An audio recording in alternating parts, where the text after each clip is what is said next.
This is a test of my audio. Sounds like it's working okay. Looks like it's working okay, I should say. I'm watching a bar on the screen. I think I'm hearing something else, but last time I was here, it sounded okay.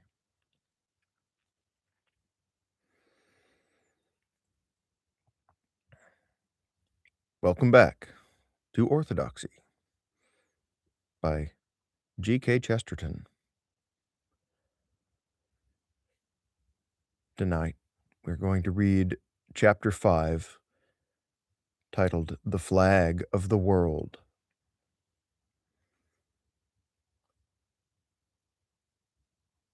When I was a boy, there were two curious men running about who were called the optimist and the pessimist. I constantly used the words myself, but I cheerfully confess that I never had any very special idea of what they meant. The only thing which might be considered evident was that they could not mean what they said, for the ordinary verbal explanation was that the optimist thought this world as good as it could be, while the pessimist thought it as bad as it could be. Both these statements being obviously raving nonsense, one had to cast about for other explanations.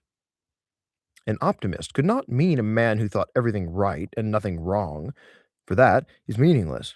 It's like calling everything right and nothing left. Upon the whole, I came to the conclusion that the optimist thought everything good except the pessimist, and that the pessimist thought everything bad except himself. It would be unfair to admit altogether from the list the mysterious but suggestive definition said to have been given by a little girl. An optimist is a man who looks after your eyes, and a pessimist is a man who looks after your feet. I'm not sure that this is not the best definition of all. There is even a sort of allegorical truth in it, for there might perhaps be a profitable distinction drawn between that more dreary thinker who thinks merely of our contact with the earth from moment to moment, and the happier thinker who considers rather our primary power of vision and of choice of road. But this is a deep mistake in this alternative of the optimist and the pessimist. The assumption of it is that a man criticizes this world as if he were house hunting, as if he were being shown over a new suit of apartments. If a man came to this world from some other world, in full possession of his powers, he might discuss whether the advantage of midsummer woods made up for the disadvantage of mad dogs, just as a man looking for lodgings might balance the presence of a telephone against the absence of a sea view. But no man is in that position. A man belongs to this world before he begins to ask if it is nice to belong to. He has fought for the flag, and often won heroic victories for the flag, long before he is ever enlisted. To put shortly what seems the essential matter, he has a loyalty, long before he has any admiration. In the last chapter, it has been said that the primary feeling that this world is strange and yet attractive is best expressed in fairy tales. The reader may, if he likes, put down the next stage to that bellicose and even jingo literature which commonly comes next in the history of a boy. We all owe much sound morality to the penny dreadfuls. Whatever the reason, it seemed and still seems to me that our attitude towards life can be better expressed in terms of a kind of military loyalty than in terms of criticism and approval. My acceptance of the universe is not optimism, it is more like patriotism. It is a matter of primary loyalty. The world is not a lodging house at Brighton which we are free to leave because it is miserable. It is the fortress of our family, with the flag flying on the turret, and the more miserable it is, the less we should leave it. The point is not that this world is too sad to love or too glad not to love. The point is that the point is that when you do love a thing, its gladness is a reason for loving it, and its sadness a reason for loving it more. All optimistic thoughts about England and all pessimistic thoughts about her are alike reasons for the English patriot. Similarly, optimism and pessimism are alike arguments for the cosmic patriot. Let us suppose we are confronted with a desperate thing, say, Pimlico. If we think what is really best for Pimlico, we shall find the thread of thought leads to the throne of the mystic and the arbitrary. It is not enough for a man to disapprove of Pimlico. In that case, he will merely cut his throat or move to Chelsea. I should say. If we think what is really best for Pimlico, we shall find the thread of thought leads to the throne, or the mystic and the arbitrary. It is not enough for a man to disapprove of Pimlico. In that case, he will merely cut his throat, or move to Chelsea. Nor, certainly, is it enough for a man to approve of Pimlico, for then it will remain Pimlico, which would be awful. The only way out of it seems to be for someone to love Pimlico, to love it with a transcendental tie, and without any earthly reason. If there arose a man who loved Pimlico, then Pimlico would rise into ivory towers and golden pinnacles. Pimlico would attire herself as a woman does when she is loved. For decoration is not given to hide horrible things, but to decorate things already adorable. A mother does not give her child a blue bow because he's so ugly without it. A lover does not give a girl a necklace to hide her neck. If men love Pimlico as mothers love children, arbitrarily, because it is theirs, Pimlico in a year or two might be fairer than Florence. Some readers will say that this is mere fantasy. I answer that this is the actual history of mankind. This, as a fact, is how cities did grow great. Go back to the darkest roots of civilization, and you will find them knotted round some sacred stone or encircling some sacred well. Men first paid honor to a spot, and afterwards gained glory for it. Men did not love Rome because she was great. She was great because they had loved her. The 18th century theories of the social contract have been exposed to much clumsy criticism in our time, insofar as they meant that there is at the back of all historic government an idea of content and cooperation. They were demonstrably right, but they really were wrong insofar as they suggested that men had ever aimed at order or ethics directly by a conscious exchange of interests. Morality did not begin by one man saying to another, "I will not hit you if you do not hit me." There is no trace of such a transaction.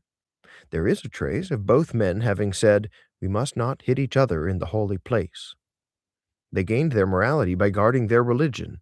They did not cultivate courage, they fought for the shrine and found they had become courageous. They did not cultivate cleanliness, they purified themselves for the altar and found that they were clean. The history of the Jews is the only early document known to most Englishmen, and the facts can be judged sufficiently from that. The Ten Commandments, which have been found substantially common to mankind, were merely military commands, a code of regimental orders issued to protect a certain ark across a certain desert.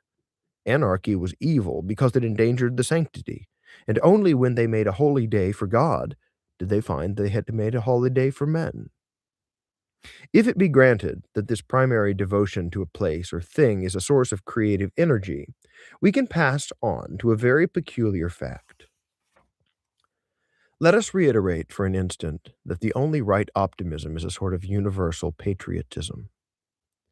What is the matter with the pessimist? I think it can be stated by saying that he is the cosmic anti-patriot. And what is the matter with the anti-patriot? I think it can be stated without undue bitterness by saying that he is the candid friend. And what is the matter with the candid friend? There we strike the rock of real life and immutable human nature. I venture to say that what is bad in the candid friend is simply that he is not candid. He is keeping something back, his own gloomy pleasure in saying unpleasant things. He has a secret desire to hurt, not merely to help. This is certainly, I think, what makes a certain sort of anti-patriot irritating to healthy citizens. I do not speak, of course, of the anti-patriotism which only irritates feverish stockbrokers and gushing actresses. That is only patriotism speaking plainly. A man who says that no patriot should attack the Boer War until it is over is not worth answering intelligently. He's saying that no good son should warn his mother off a cliff until she has fallen over it. But there is an anti-patriot who honestly angers honest men, and the explanation of him is, I think, what I have suggested. He is the uncandid, candid friend, a man who says, "I am sorry to say that we are all ruined," and is not sorry at all. And he may be said, without rhetoric, to be a traitor, for he is using that ugly knowledge which was allowed him to strengthen the army to discourage people from joining it. Because he is allowed to be pessimistic as a military advisor, he is being pessimistic as a recruiting sergeant. Just in the same way the pessimist, who is the cosmic anti-patriot, uses the freedom that life allows to her just as this just in the same way that the pessimist, who is the cosmic anti-patriot, uses the freedom that life allows to her counselors to lure away the people from her flag. Granted that he states only facts, it is still essential to know what are his emotions, what is his motive. It may be that 1,200 men in Tottenham are down with smallpox, but we want to know whether this is stated by some great philosopher who wants to curse the gods, or only by some common clergyman who wants to help the men. The evil of the pessimist is, then, not that he chastises gods and men, but that he does not love what he chastises. He has not this primary and supernatural loyalty to things. What is the evil of the man commonly called an optimist? Obviously, it is felt that the optimist, wishing to defend the honor of this world, will defend the indefensible. He is the jingo of the universe. He will say, my cosmos, right or wrong. He will be less inclined to the reform of things, more inclined to a sort of front bench official answer to all attacks, soothing everyone with assurances. He will not wash the world, but whitewash the world. All this, which is true of a type of optimist, leads us to the one really interesting point of psychology, which could not be explained without it. We say that there must be a primal loyalty to life. The only question is, should it be a natural or a supernatural loyalty? If you like to put it so, should it be a reasonable or an unreasonable loyalty? Now, the extraordinary thing is that the bad optimism, the whitewashing, the weak defense of everything, comes in with the reasonable optimism. Rational optimism leads to stagnation. It is irrational optimism that leads to reform. Let me explain by using once more the parallel of patriotism. The man who is most likely to ruin the place he loves is exactly the man who loves it with a reason. The man who will improve the place is the man who loves it without a reason. If a man loves some feature of Pimlico, which seems unlikely, he may find himself defending that feature against Pimlico itself. But if he simply loves Pimlico itself, he may lay it waste and turn it into the New Jerusalem. I do not deny that reform may be excessive. I only say that it is the mystic patriot who reforms. Mere jingo self-contentment is commonest among those who have some pedantic reason for their patriotism. The worst jingos do not love England, but a theory of England. If we love England for being an empire, we may overrate the success with which we rule the Hindus. But if we loved it only for being a nation, we can face all events, for it would be a nation even if the Hindus ruled us. Thus also, only those will permit their patriotism to falsify history whose patriotism depends on history. A man who loves England for being English will not mind how she arose. But a man who loves England for being Anglo-Saxon may go against all facts for his fancy. He may end, like Carlyle and Freeman, by maintaining that the Norman conquest was a Saxon conquest. He may end in utter unreason because he has a reason. A man who loves France for being military will palliate the army of 1870. But a man who loves France for being France will improve the army of 1870. This is exactly what the French have done, and France is a good instance of the working paradox. Nowhere else is the patriotism more purely abstract and arbitrary, and nowhere else is reform more drastic and sweeping. The more transcendental your patriotism, the more transcendental is your patriotism, the more practical are your politics. Perhaps the most everyday instance of this point is in the case of women, and their strange and strong loyalty. Some stupid people started the idea that because women obviously back up their own people through everything, therefore women are blind and do not see anything. They can hardly have known any women. The same women who are ready to defend their men through thick and thin are, in their personal intercourse with the man, almost immorbidly lucid about the thinness of his excuses or the thickness of his head. A man's friend likes him but leaves him as he is. His wife loves him and is always trying to turn him into somebody else. Women who are utter mystics in their creed are utter cynics in their criticism.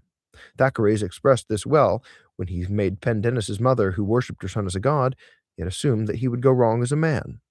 She underrated his virtue, though she overrated his value. The devotee is entirely free to criticize. The fanatic can safely be a skeptic. Love is not blind. That is the last thing that it is. Love is bound, and the more it is bound, the less it is blind. This, at least, had come to be my position about all that was called optimism, pessimism, and improvement. Before any cosmic act of reform, we must have a cosmic oath of allegiance. A man must be interested in life, then he could be disinterested in his views of it. My son, give me thy heart. The heart must be fixed on the right thing. The moment we have a fixed heart, we have a free hand. I must pause to anticipate an obvious criticism. It will be said that a rational person accepts the world as mixed of good and evil, with a decent satisfaction and a decent endurance. But this is exactly the attitude which I maintain to be defective. It is, I know, very common in this age. It was perfectly put in those quiet lines of Matthew Arnold, which are more piercingly blasphemous than the shrieks of Schopenhauer. Enough we live, and if a life, with large results, so little rife, though bearable, seems hardly worth this pomp of worlds, this pain of birth. I know this feeling fills our epoch, and I think it freezes our epoch. For our titanic purposes of faith and revolution, what we need is not the cold acceptance of the world as a compromise, but some way in which we can heartily hate and heartily love it. We do not want joy and anger to neutralize each other and produce a surly contentment. We want a fiercer delight and a fiercer discontent. We have to feel the universe is at once an ogre's castle to be stormed and yet as our own cottage, to which we can return at evening. No one doubts that an ordinary man can get on with this world, but we demand not strength enough to get on with it, but strength enough to get it on. Can he hate enough to change it, and yet love it enough to think it worth changing? Can he look up at its colossal good without once feeling acquiescence? Can he look up at its colossal evil without once feeling despair? Can he, in short, be at once not only a pessimist and an optimist, but a fanatical pessimist and a fanatical optimist? Is he enough of a pagan to die for the world, and enough of a Christian to die to it? In this combination, I maintain, it is the rational optimist who fails, the irrational optimist who succeeds. He is ready to smash the universe for the sake of itself. I put these things not in their mature logical sequence, but as they came, and this view was cleared and sharpened by an accident of the time. Under the lengthening shadow of Ibsen, an argument arose whether it was not a very nice thing to murder oneself. Grave moderns told us that we must not even say poor fellow of a man who had blown his brains out, since he was an enviable person and had only blown them out because of their exceptional excellence. Mr. William Archer even suggested that in the Golden Age there would be penny in the slot machines, by which a man could kill himself for a penny. In all this, I found myself utterly hostile to many who called themselves liberal and humane. Not only is suicide a sin, it is the sin. It is the ultimate and absolute evil, the refusal to take an interest in existence, the refusal to take the oath of loyalty to life. The man who kills a man kills a man. The man who kills himself kills all men. As far as he is concerned, he wipes out the world. His act is worse, symbolically considered, than any rape or dynamite outrage, for it destroys all buildings. It insults all women.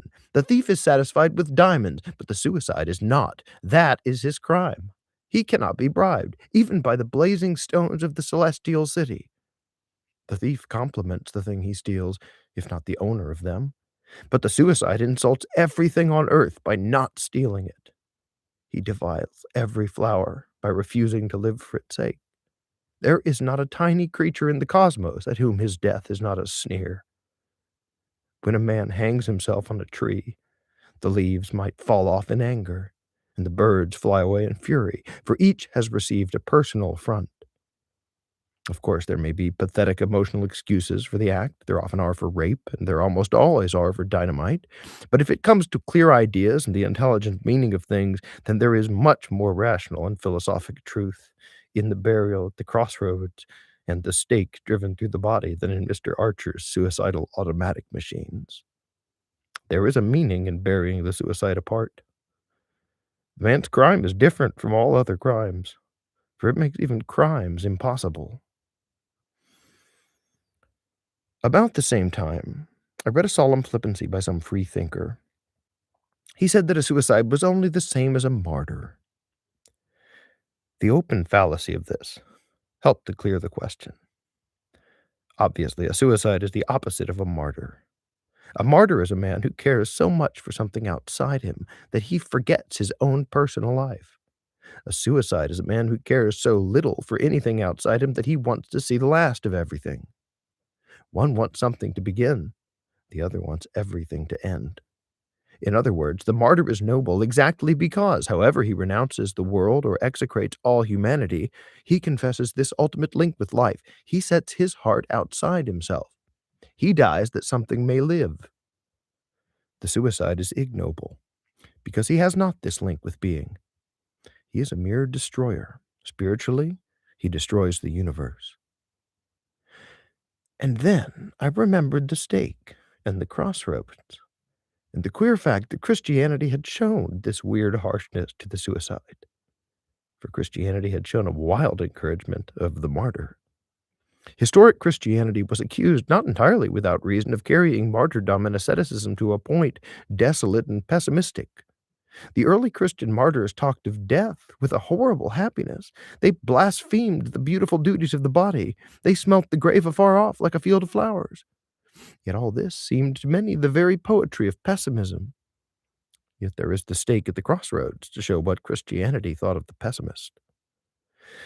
This was the first of the long train of enigmas with which Christianity entered the discussion, and there went with it a peculiarity of which I shall have to speak more markedly, as a note of all Christian notions, but which distinctly began in this one. The Christian attitude to the martyr and the suicide was not what is so often affirmed in modern morals. It was not a matter of degree. It was not that a line must be drawn somewhere, and that the self-slayer in exaltation fell within the line, the self-slayer in sadness just beyond it. The Christian feeling evidently was not merely that the suicide was carrying martyrdom too far. The Christian feeling was furiously for one and furiously against the other. These two things that looked so much alike were at opposite ends of heaven and hell. One man flung away his life. He was so good that his dry bones could heal cities in pestilence. Another man flung away his life. He was so bad that his bones would pollute his brethren's. I'm not saying that this fierceness was right, but why was it so fierce? Here it was that I first found that my wandering feet were in some beaten track. Christianity had also felt this opposition of the martyr to the suicide. Had it perhaps felt it for the same reason? Had Christianity felt what I felt, but could not and cannot express? This need for a first loyalty to things and then for a ruinous reform of things? Then I remembered that it was actually the charge against Christianity that it combined these two things, which I was wildly trying to combine. Christianity was accused at once and the same time of being too optimistic about the universe and of being too pessimistic about the world. The coincidence made me suddenly stand still. An imbecile habit has arisen in modern controversy of saying that such and such a creed can be held at one age but cannot be held in another. Some dogma, we're told, was credible in the 12th century, but is not credible in the 20th. You might as well say that a certain philosophy can be believed on Mondays, but cannot be believed on Tuesdays. You might as well say that the view of the cosmos that it was suitable to 3:30, but not suitable to 4:30. What a man can believe depends upon his philosophy, not upon the clock or the century. If a man believes in unalterable natural law, he cannot believe in any miracle in any age. If a man believes in a wheel behind law, he can believe in any miracle in any age. Suppose, for the sake of argument, we are concerned with the case of thaumaturgic healing. A materialist of the 12th century could not believe it any more than a materialist of the 20th century. But a Christian scientist of the 12th century can believe it as much as a Christian of the 12th century. It's simply a matter of man's theory of things. Therefore, in dealing with any historical answer, the point is not whether it was given at our time, but whether it was given in answer to our question. And the more I thought about when and how Christianity had come into the world, the more I felt that it had actually come to answer this question.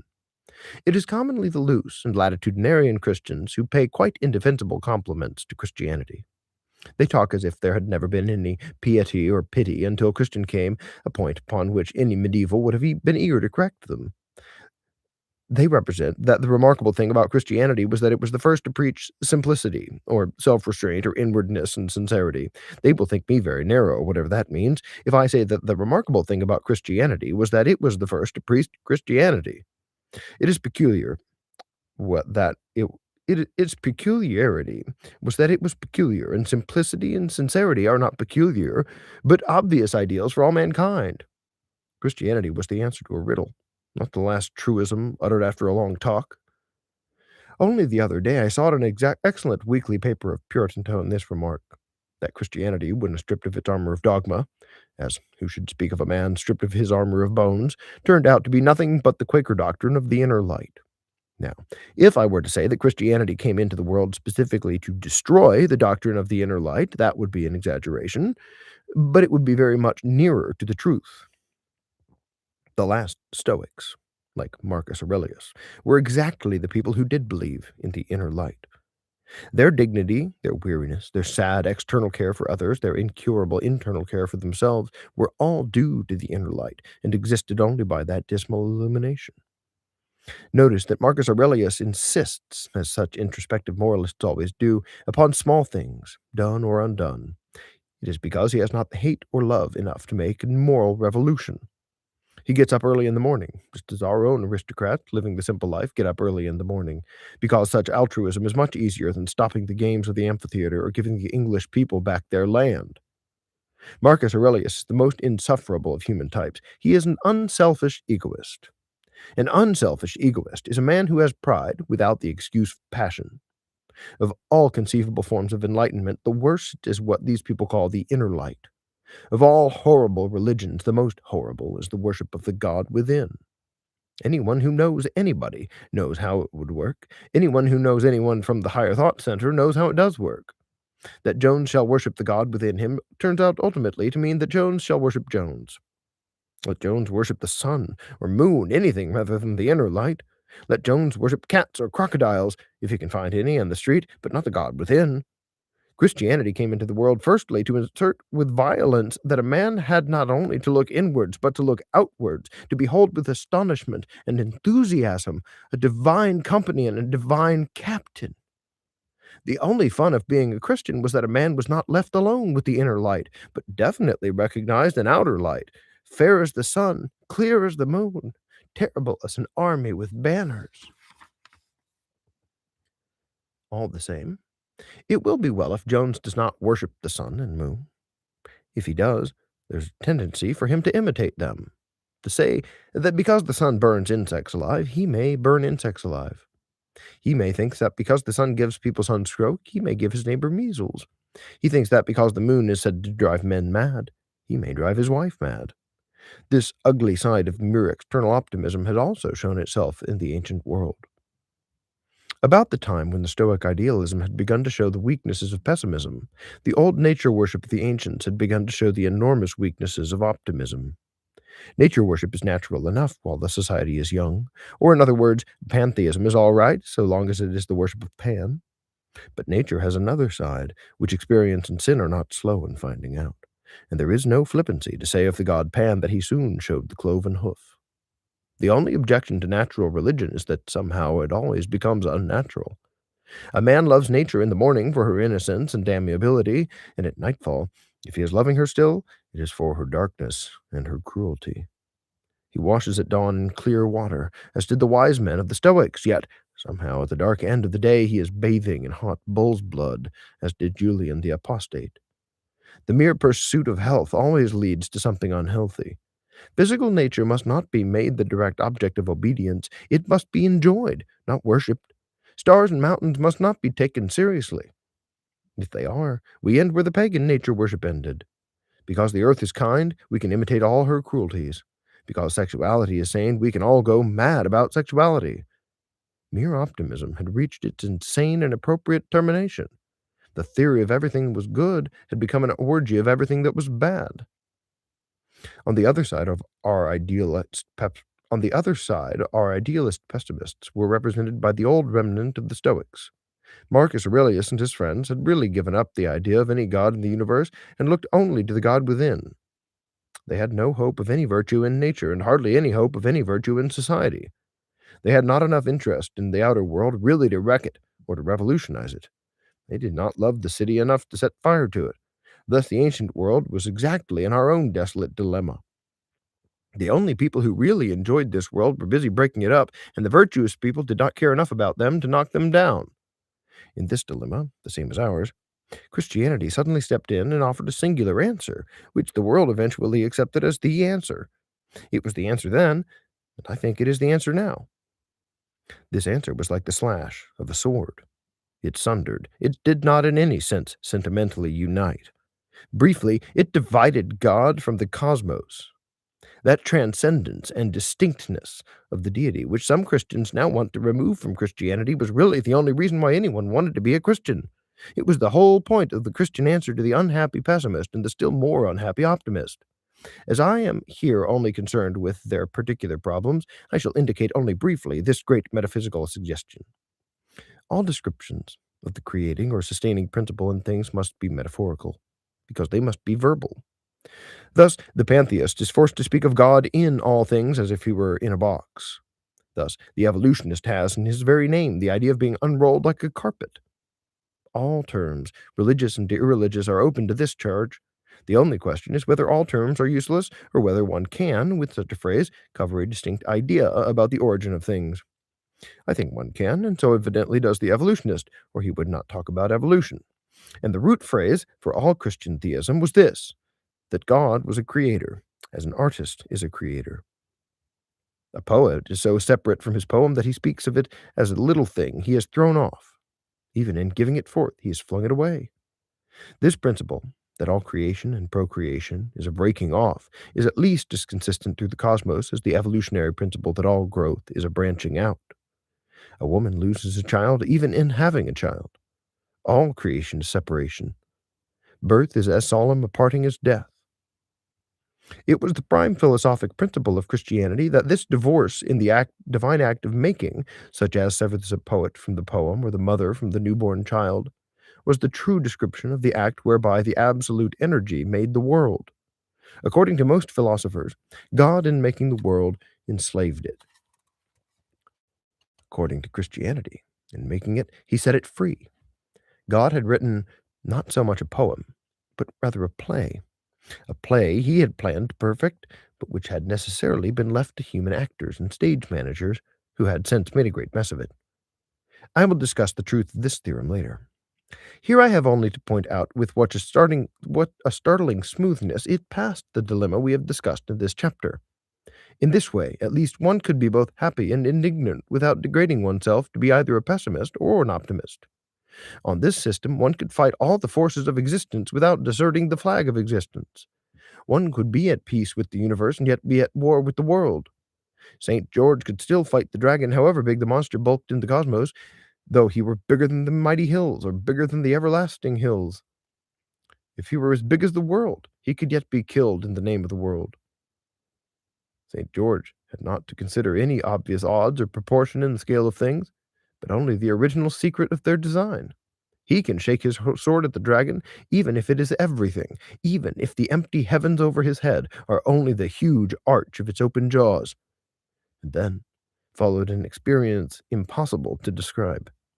It was as if I'd been blundering about, since my birth, with two huge and unmanageable machines of different shapes and without apparent connection, the world and the Christian tradition. I had found this hole in the world, the fact that one must somehow find a way of loving the world without trusting it. Somehow one must love the world without being worldly. I found this projecting feature of Christian theology, like a sort of hard spike, the dogmatic insistence that God was personal and had made a world separate from himself. The spike of dogma fitted exactly into the hole in the world. It had evidently been meant to go there. And then the strange thing began to happen. When once these two parts of the two machines had come together, one after another, all the other parts fitted and fell in with an eerie exactitude. I could hear bolt after bolt over all the machinery falling into its place with a kind of click of relief. Having got one part right, all the other parts were repeating that rectitude as clock after clock strikes noon.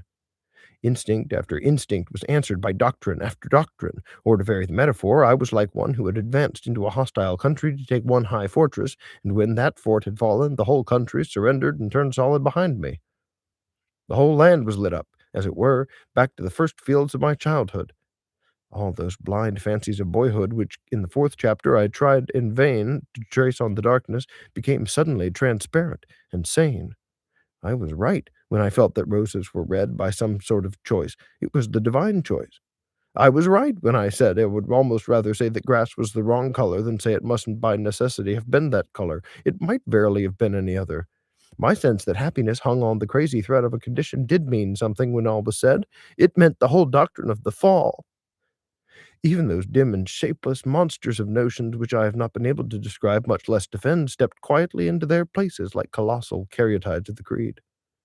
The fancy that the cosmos was not vast and void, but small and cozy, had a fulfilled significance now, for anything that is a work of art must be small in the sight of the artist. To God, the stars might be only small and dear, like diamonds. And my haunting instinct that somehow good was not merely a tool to be used, but a relic to be guarded, like the goods from Crusoe's ship, even that had been the wild whisper of something originally wise, for, according to Christianity, we were indeed the survivors of a wreck, the crew of a golden ship that had gone down before the beginning of the world. But the important matter was this, that it entirely reversed the reason for optimism, and the instant the reversal was made, it felt like the abrupt ease when a bone is put back into the socket. I had often called myself an optimist to avoid the too evident blasphemy of pessimism, but all the optimism of the age had been false and disheartening for this reason, that it had always been trying to prove that we fit into the world. The Christian optimism is based on the fact that we do not fit in the world. I had tried to be happy by telling myself that man is an animal, like any other which sought its meat from God, but now I really was happy, for I had learnt that man is a monstrosity. I had been right in feeling all things as odd, for I myself was at once worse and better than all things. The optimist pleasure was prosaic, for it dwelt on the naturalness of everything. The Christian pleasure was poetic, for it dwelt on the unnaturalness of everything in the light of the supernatural. The modern philosopher had told me again and again that I was in the right place, and I had still felt depressed, even in acquiescence. But I had heard that I was in the wrong place, and my soul sang for joy, like a bird in spring. The knowledge found out and illuminated forgotten chambers in the dark house of infancy. I knew now why grass had always seemed to me as queer as the green beard of a giant, and why I could feel homesick at home.